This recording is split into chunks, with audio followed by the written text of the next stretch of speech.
आइए एक बार फिर स्वागत है आपका ओएस कॉमर्स क्लासेस में। आज हम शुरू करते हैं एक नया टॉपिक, लेखांकन की अवधारणाएं। लेखांकन की अवधारणाएं होती क्या है? जिनपे पूरा अकाउंट जो बेस करता है उसको हम बताते हैं। लेकिन इनका अर्थ क्या है? लेखांकन की अवधारणाओं से अभिप्राय उन मान्यताओं, उन विधियों एवं शर्तों से है जिन्हें साधारणता स्वीकार कर लिया जाता है या उनके आप अभाव में वित्तीय विवरण को तैयार नहीं किया जा सकता। शॉर्ट में ये कहें हम कि कोई भी विचार जो क्रमबद्धीकरण के कार्य करता है उसे हम अवधारणा कहते हैं। अवधारणाएं वो होती है जिनके बिना हम अकाउंट के स्वरूप का मान नहीं सकते कि कैसे अकाउंटिंग होगी। उनमें से अवधारणाएं की कुछ अवधारणाएं जो आपके सामने है। व्यवसाय के पृथक अस्तित्व की अवधारणा, दोहरा संयोग या द्विपक्ष की अवधारणा, लागत अवधारणा जिसे ऐतिहासिक लागत अवधारणा भी कहते हैं, और मुद्रा माप की अवधारणा, लेखांकन अवधि की अवधारणा और आगम मान्य की अवधारणा। अब एक एक करके सबको समझाते हैं। पहले अवधारणा आती है व्यवसाय के पृथक अस्तित्व की अवधारणा। व्यवसाय के पृथक अस्तित्व की अवधारणा होती क्या है? हमारा व्यवसाय और उसको जो पैसा लगाता है, जिसे हम मालिक कह सकते हैं, वो दोनों अलग अलग होते हैं। इसी अवधारणा के कारण हमारा जो रोकड़ हम व्यापार में लगाते हैं वो हमारी पूंजी बन के दायित्व में आ जाती है, या जो पैसा हम लोग व्यापार से निकालते हैं वो हमारा आहरण बन जाता है। तो जब क्वेश्चन पूछा जाए कि हमारी पूंजी किस अवधारणा के कारण व्यापार में है, तो आप बताओगे पृथक अस्तित्व की अवधारणा। क्योंकि पृथक अस्तित्व की अवधारणा जो होती है वो व्यवसाय और उसके स्वामी को अलग करती है।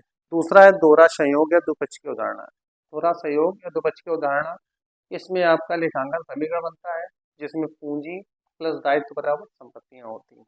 इसी के कारण प्रत्येक जो लेखा होता है उससे दो पक्ष प्रभावित होते हैं, एक पक्ष ऋणी होता है, एक पक्ष धनी होता है। तीसरी है लागत अवधारणा या ऐतिहासिक लागत अवधारणा। इसे क्या कहते हैं? जब कोई भी हम वस्तु या संपत्ति खरीदते हैं उसको हमेशा हम लागत मूल्य पे लेखा करेंगे, उसे ऐतिहासिक लागत कहते हैं। लागत मूल्य में क्या है?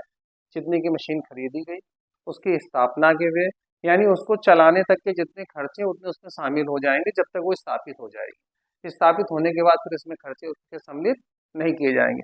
टीजीटी में बहुत क्वेश्चन आता है, एक मशीन खरीदी और उसकी स्थापना पे व्यय हुए, ये किस खाते में डेबिट होगा? तो हमेशा उसका उत्तर है मशीन खाते में उसे डेबिट किया जाएगा, क्योंकि वो ऐतिहासिक लागत अवधारणा के कारण लागत में ही वो सम्मिलित हो जाएगा। फिर है मुद्रा मापन की अवधारणा। इसको भी बहुत अच्छे से समझना चाहिए कि अकाउंटेंसी में जो भी हमारे लेखे किए जाते हैं वो हमेशा उन्हीं लेखों को किया जाता है जिनको मुद्रा में माप सकते हैं। अगर मुद्रा में माप नहीं सकते हैं उनका हम लेखा नहीं कर सकते। जैसे कोई एक कुशल मैनेजर है, फर्म छोड़ के चला जाता है, तो फर्म को कितना नुकसान होगा इसका जनरल लेखा या कोई भी लेखा नहीं होगा। परंतु जैसे ये मेरा ब्लैक बोर्ड है, अगर ये टूट जाता है तो ये 1,000, 2,000, 5,000 किसी न किसी कीमत का होगा, नुकसान होगा, उसका हम लेखा कर सकते हैं। यानी जिस लेखे को हम मुद्रा में माप सकते हैं उसी को अकाउंटेंसी में लेखा करेंगे, अन्यथा उसका लेखा। लेखांकन अवधि की अवधारणा।